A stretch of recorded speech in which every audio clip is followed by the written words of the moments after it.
عبدالرزاق ابن حمام کہ یہاں آپ درس حدیث بھی لیں اور قاضی امامت بھی وہاں قاضی کے عہدے پر بھی بیٹھیں. امام احمد نے کہا یہ نہیں ہو سکتا مجھ سے، اور نہ ہی مجھے کوئی دینار نہ کوئی درہم چاہیے. چنانچہ بہت سفارش کی امام شافعی، جبکہ استاد تھے اور بہت مانتے تھے. امام احمد بن حنبل رحمۃ اللہ نے فرمایا کہ اگر آئندہ آپ نے ایسی کوئی بات کی تو میں آپ کی خدمت میں کبھی حاضر نہیں ہوں گا. مجھے کسی کے مال و دولت کی ضرورت نہیں ہے.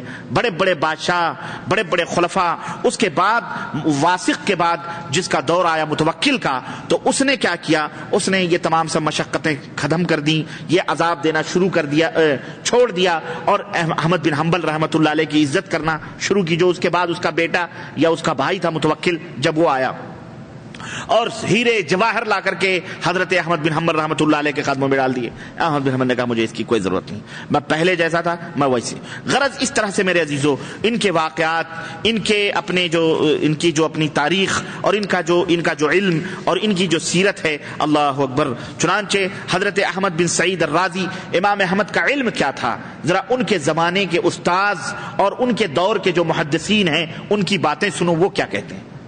حضرت احمد بن سعید رازی ان کے بارے میں کہتے ہیں کہ میں نے کسی نوجوان کو رسول اللہ صلی اللہ علیہ وسلم کی حدیث کا پختہ مغز حافظ اور فقہ کا نقطہ جاننے والا عالم احمد بن حنبل سے زیادہ میں نے کسی کو نہیں پایا.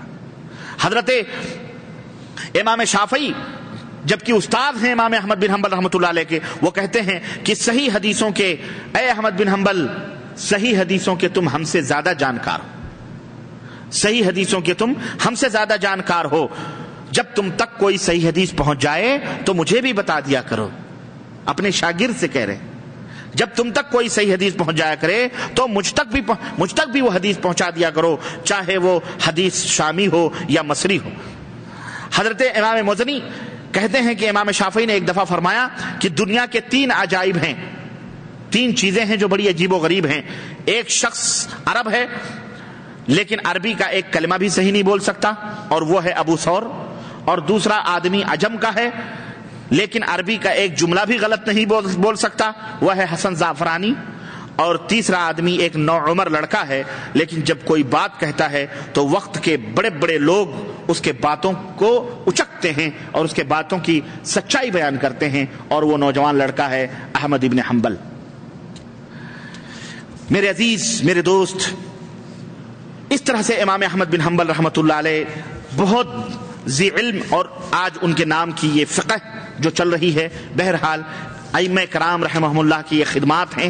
اور بہرحال امت محمدیہ صلی اللہ علیہ وسلم کا یہ فرض ہے کہ ان تمام ائمہ رحمہم اللہ کے خدمات سے فائدہ اٹھائے، چاہے وہ امام احمد بن حنبل ہوں، چاہے امام شافعی ہوں، چاہے امام مالک ہوں، چاہے امام ابو حنیفہ رحمۃ اللہ علیہ ہوں.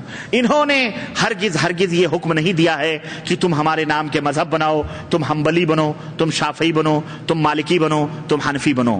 یہ اسلام کے اندر ممنوع ہے.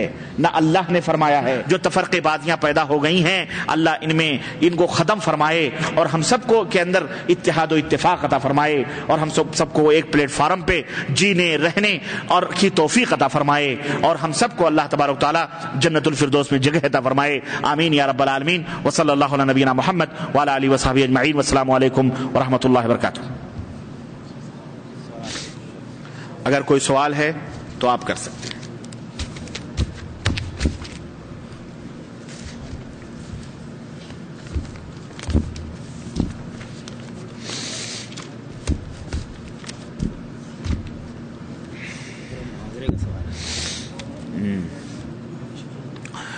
شرک و بدعت کیا ہے؟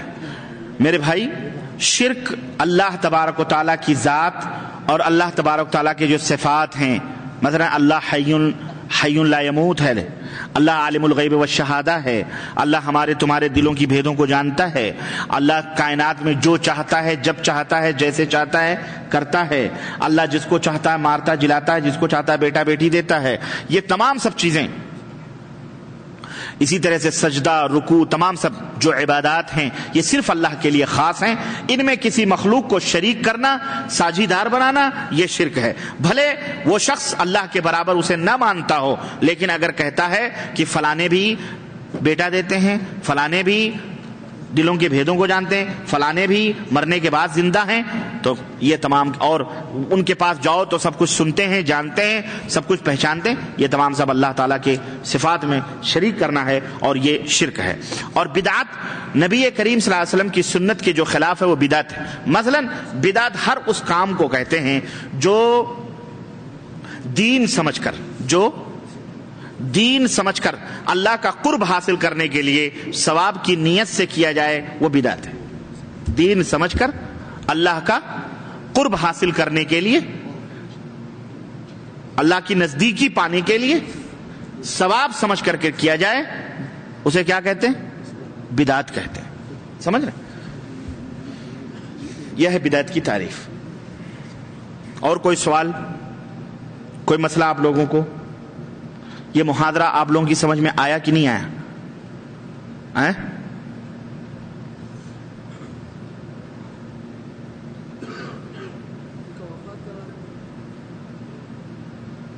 امام احمد بن حنبل کی وفات کی جو تاریخ ہے بتایا نا میں نے، 12 نہیں بتایا، 12 ربیع الاول 241، 12 ربیع الاول 241 ہجری میں حضرت امام احمد بن حنبل رحمۃ اللہ علیہ کی وفات ہوئی شہر بغداد میں، اور نماز جنازہ میں تقریباً 8 لاکھ سے زائد لوگوں نے شرکت کی۔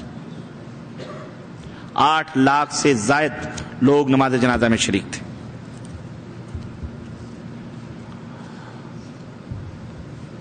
اور کوئی سوال؟